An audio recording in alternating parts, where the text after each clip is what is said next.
Nós temos a revista atualizada, a Almeida Revista Atualizada, a ARA. Nós temos a NAA, que é a Nova Almeida Atualizada. Nós temos a Almeida Revista e Corrigida. Nós temos a TB, que é a tradução brasileira. Nós temos a JB, que é a Bíblia de Jerusalém, muito usada na academia, no estudo nas universidades. Nós temos a nova tradução da linguagem de hoje. Temos a Bíblia Viva. Temos a nova Bíblia Viva em português, que também está saindo agora. Nós temos a NVI, que é a nova versão internacional do português. Temos a AV, que é a versão inglesa atualizada da Bíblia. Temos a KJA, que é a Bíblia King James atualizada em português. Nós temos a Bíblia, que é a Bíblia hebraica. Temos a Vulgata, que é a tradução da Bíblia em latim de Jerônimo. Temos também a Septuaginta, que é a versão grega pré-cristã do Antigo Testamento. Temos também a TEB, a tradução ecumênica, e também temos a nova Bíblia Pastoral. Isso é uma dos pouquinhos, existem milhares de Bíblias aí. Bíblias da mulher, pentecostal, dos pastores.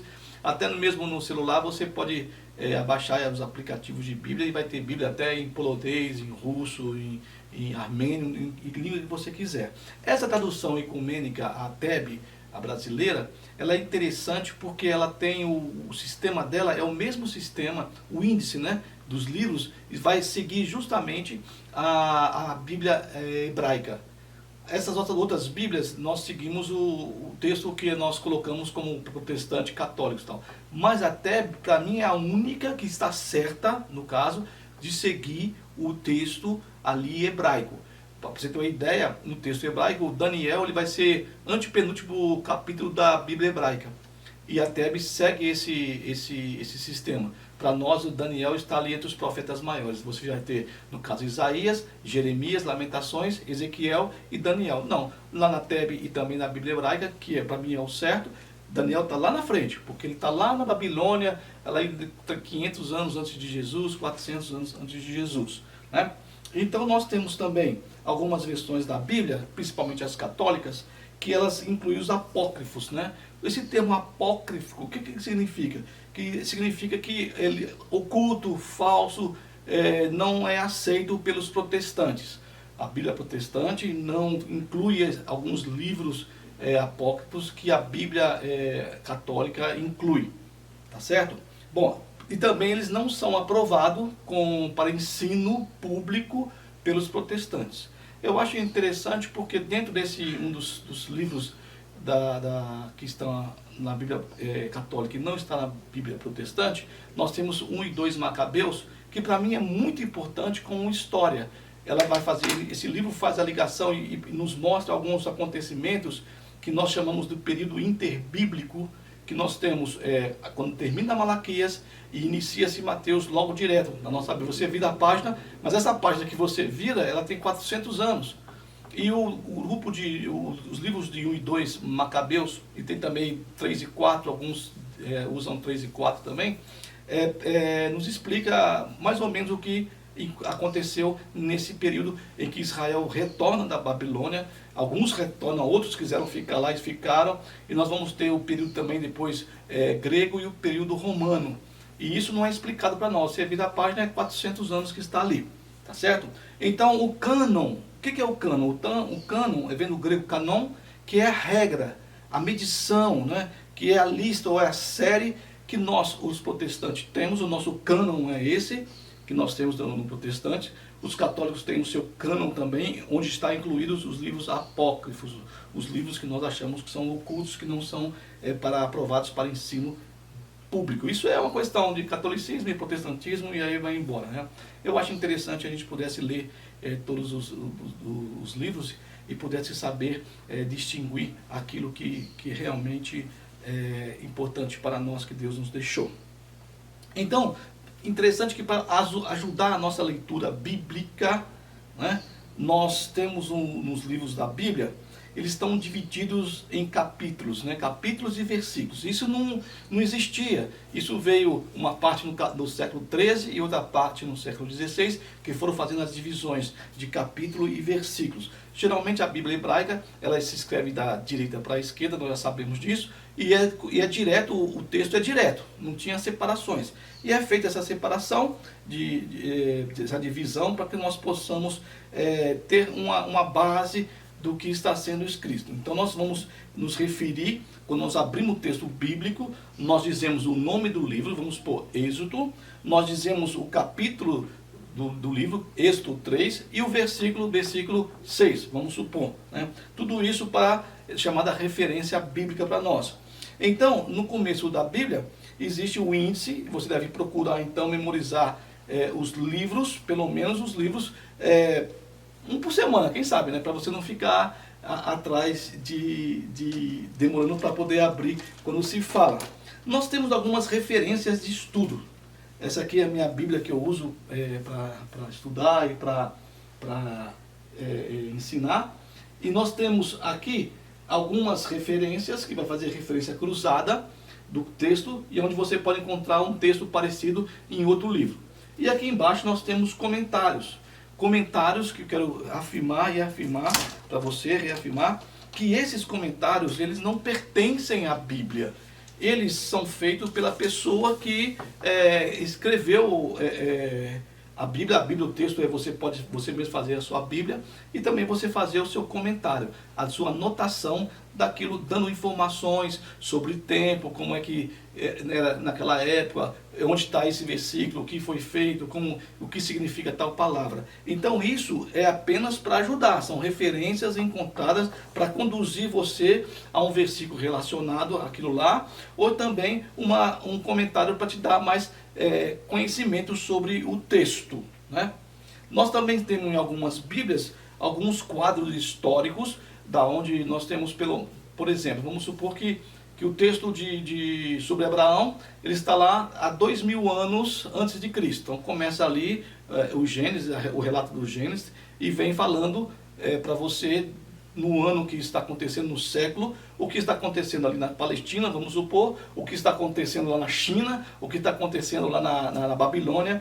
Então é para ajudar, mapas, esses índices de assuntos, vocabulários, a chave bíblica também é boa para você poder trabalhar com os textos bíblicos. Tudo isso é ajuda, mas não é o texto em si. Você tem que separar o que é escrito pelos homens ali e ajudando você a entender um pouco o panorama bíblico ali e o que é o texto bíblico em si mesmo. Bom, acabando isso aqui, nós então separamos o Antigo Testamento do Novo Testamento, e o Antigo Testamento ele contém uma porção da história. A porção da história, por exemplo, a história da criação do mundo, né? E a história também oriunda, da onde vem oriundo o povo de Israel, que é a história da nação judaica, a partir do capítulo 12 com o Abraão. Nós estamos agora no panorama, e depois nós vamos entrarmos no micro, e nós vamos estudar então, parte por parte, o livro de Gênesis. Bom, temos também essa introdução, as profecias que foram cuidadosamente registradas pelos profetas. Algumas profecias já foram cumpridas e outras que ainda vão se cumprir ainda. Então nós temos profecias relativas ao Messias Jesus, que ele já veio, relativa à queda de Judá e Jerusalém no ano 587, através de Nabucodonosor. Um pouco tempo antes temos também relatos bíblicos de profecias em relação à queda de Samaria, que era o reino do norte de Israel, em 721, diante da Síria, a nação da Síria que era poderosa. E nós temos também livros sobre questão de variedades, sobre amor, poemas, canções, provérbios, e sobre heróis também. Nós encontramos isso no Antigo Testamento. Histórias importantes, histórias menos importantes, mas vai nos mostrando, né? Então a gente divide o Antigo Testamento pelo menos em 5 temas, né? Nós devemos dizer que também que os judeus não aceitam muito essa questão de Antigo Testamento, como nós falamos, no Antigo Testamento. Eles preferem o termo a Bíblia hebraica, que é mais a questão deles, não o Antigo Testamento, né? Mas eles tratam a palavra, o o Antigo Testamento nós falamos, e a Bíblia hebraica para eles, com muita reverência e com muito respeito.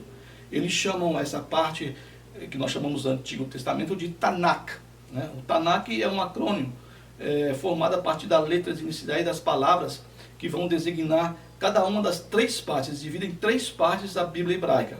Eles têm a Torá, ou a lei de Moisés, que é o nosso Pentateuco no caso. Eles têm os Neviins, ou seja, os profetas. Eles se referem, é diferente o bloco do nosso bloco de profetas. Ali contém 21 livros que estão incluídos na segunda parte do Tanakh, né? Os profetas anteriores, que são Josué, Juízo, 1 e 2 Samuel, 1 e 2 Reis, né? E os profetas posteriores, que estão Isaías, Jeremias, Ezequiel e o livro dos 12 profetas menores, que vai de Oséias até Malaquias. Então nós temos a Torá, a primeira parte, os Neviins, que é uma palavra plural, que são os profetas, e depois nós temos os Ketuvins, ou os escritos, que inclui o restante do Tanakh dele. Lá em ordem estaria Salmos, Jó, Provérbios, os 5 livros de Miglot, Daniel, Esdras, Neemias, 1º e 2º Crônicas. O Miglot, ou Megilot, como alguns dizem, são os pequenos rolos, e esses pequenos rolos incluem, no caso, Ruth, Cântico dos Cânticos, Eclesiastes, Lamentações e Esther. Esses livros foram reunidos em conexão com as festas, algumas festas judaicas. Nós temos então a festa das semanas, que vai ser usado o Ruth, a Páscoa, que vai ser o Cântico dos Cânticos, dos Tabernáculos, que vai ser Eclesiastes, o jejum em comemorando a queda de Jerusalém em 587 a.C., que é Lamentações de Jeremias, mas isso não é comemorando, na verdade, é uma expressão de tristeza, porque Jeremias, em Lamentações, ele vai dizer o que estava acontecendo na cidade de Jerusalém, um pouco antes da sua queda e depois também da sua queda, a desgraça que estava acontecendo ali na cidade. E também, por final, o livro de Esther, que é usado na festa do Purim, que é uma festa tipo de um carnaval, que ela remete, essa festa, na verdade, ao tempo de Esther, no tempo do cativeiro babilônico, que já são os persas que estão tomando conta lá, e eles vão ser perseguidos, e Deus dá o livramento. Então existe, no caso, a festa do Purim, que é essa alegria, essa comemoração de que eles seriam mortos pelos alguns persas lá, mas que Deus transforma isso em bênção e a alegria. Então esses são as três partes que os judeus usam na sua Bíblia hebraica: a Torá, não é isso? Os Neviim, os profetas, o Ketuvins, que são os livros, os escritos restantes.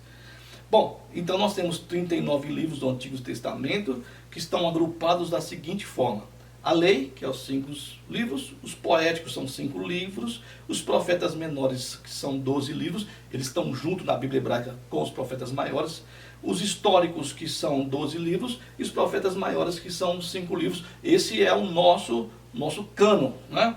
Os livros da lei, os livros históricos, e assim vai em diante. Os livros da lei nós sabemos que são Gênesis, Êxodo, Levítico, Números e Deuteronômio, já falamos sobre isso. Os livros que são depois da história de Israel, nós falamos Josué, Juízes, Ruth, 1º e 2º Samuel, 1º e 2º Reis, 1º e 2º Crônicas, Esdras, Neemias e Esther. Depois nós temos os livros poéticos, que é Jó, Salmos, Provérbios, Eclesiásticos e Cantares de Salomão. Os profetas maiores que nós temos, como Isaías, Jeremias, no caso Lamentações de Jeremias, Ezequiel e Daniel. E os profetas menores que nós temos, Oséias, Joel, Amós, Obadias, Jonas, Miqueias, Naum, Abacuque, Sofonias, Ageu, Zacarias e Malaquias. Alguns desses profetas são pré-exílios, antes do exílio da Babilônia, antes do povo de Israel ser levado para a Babilônia. E alguns profetas são pós-exílios, depois que eles retornaram da Babilônia. E tem alguns profetas que são ali no exílio mesmo, tipo Ezequiel, tipo Daniel. Então Isaías e Jeremias, eles são pré-exílio. E alguns outros profetas são pós e pré-exílios também, né? Os profetas maiores e menores, nós já falamos sobre isso, diz respeito ao tamanho do livro. né? No texto da Bíblia hebraica são os profetas anteriores e os profetas posteriores, ali tudo junto ali. Então não é porque um profeta é mais importante que o outro. Tá bom? Então nós vamos voltar daqui a pouquinho com o resto do texto aqui. Nós vamos falar sobre os livros da introdução, sobre a lei, sobre os livros históricos, sobre os livros, no caso, proféticos e os poéticos também. Em nome de Jesus, Deus abençoe.